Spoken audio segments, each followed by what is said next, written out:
क्या आपका परचेस कोई पार्टी से 50 लाख के ऊपर का है और आपने टीडीएस डिडक्ट तो किया ही होगा? नहीं किया है? सो ध्यान रखिए, आपको इंटरेस्ट, पेनल्टी और जो परचेस किया होगा उसके ऊपर आपका डिसअलाउंस हो सकता है खर्चे का।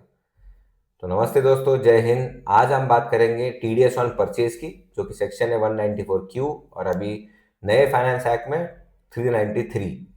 सो पहले होता था कि सेलर या परचेस कोई एक टीडीएस डिडक्ट और टीसीएस डिडक्ट करता था, बट अभी टीसीएस रद्द हो चुका है और आपको सिर्फ टीडीएस डिडक्ट करना है।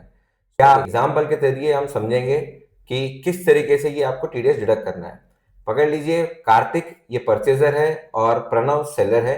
सो कार्तिक का टर्नओवर अगर 10 सीआर से ऊपर होगा और प्रणव ने उसको 50 लाख के ऊपर अगर सेल किया है गुड्स, सो यहाँ पे कार्तिक को प्रणव का टीडीएस डिडक्ट करना पड़ेगा, जो कि 0.01% होगा।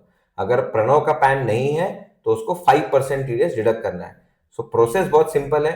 अगर कोई परचेज कर रहा है 50 लाख के ऊपर और उसका खुद का टर्नओवर 10 सीआर के ऊपर है, सो उनको टीडीएस डिडक्ट करना मैंडेटरी है। दो इंपॉर्टेंट बात इसमें ध्यान रखना है। पहला है थ्रेशोल्ड लिमिट।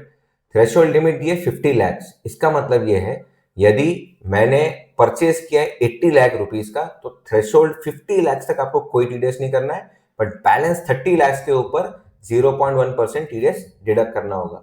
कभी कभी होता है कि 50 लाख के ऊपर भी लोग टीडीएस डिडक्ट कर दे, तो नहीं, 50 lakh is the basic exemption, ऐसा समझ के लीजिए आप, जो थ्रेशोल्ड बोलते हैं हम।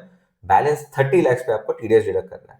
सेकेंड, उससे ज्यादा इंपॉर्टेंट, कि year of incorporation of TDS ये क्या होगा? ये होगा आपका फाइनेंशियल ईयर, जो प्रिसीडिंग ईयर बोलते हैं, जो पिछला साल होगा। सो आपका अगर टर्नओवर 10 सीआर के ऊपर लास्ट ईयर है, उसका नेक्स्ट ईयर आपको टीडीएस डिडक्ट करना है। सो एग्जांपल समझेंगे। फाइनेंशियल ईयर 25-26 हो गया है, आपका टर्नओवर अगर 10 करोड़ के ऊपर नहीं है, सो आपको टीडीएस मैंडेटरी नहीं होगा, 194 क्यू करने की जरूरत नहीं है। अगर एडवांस पेमेंट 50 लाख के ऊपर है तो ये ध्यान रखिए, आपको टीडीएस तब भी करना है, क्योंकि टीडीएस का रूल सिंपल है, आइदर पेमेंट और credit in the books, which ever is earlier, आपको टीडीएस कर देना है। नेक्स्ट है कौन से एंटिटीज को ये एग्जेम्प्ट होगा। सो तीन एंटिटीज है बेसिकली। पहला है आपका चैरिटेबल ट्रस्ट, दूसरा एजुकेशनल इंस्टीट्यूशन और तीसरा है गवर्नमेंट बॉडीज। सो इनका कुछ भी परचेस होगा तो इनको टीडीएस करने की जरूरत नहीं है। और लास्टली ये याद रखिए, 1 अप्रैल 2025 से टीसीएस ऑन गुड्स ये रद्द कर दिया गया है। सो टीडीएस ही मैंडेटरी है, जो परचेज करेगा, सेलर को कोई टीडीएस करने की जरूरत नहीं है। Thank you. ऐसे वीडियो के लिए हमारे साथ जुड़े रहिए। बहुत बहुत धन्यवाद।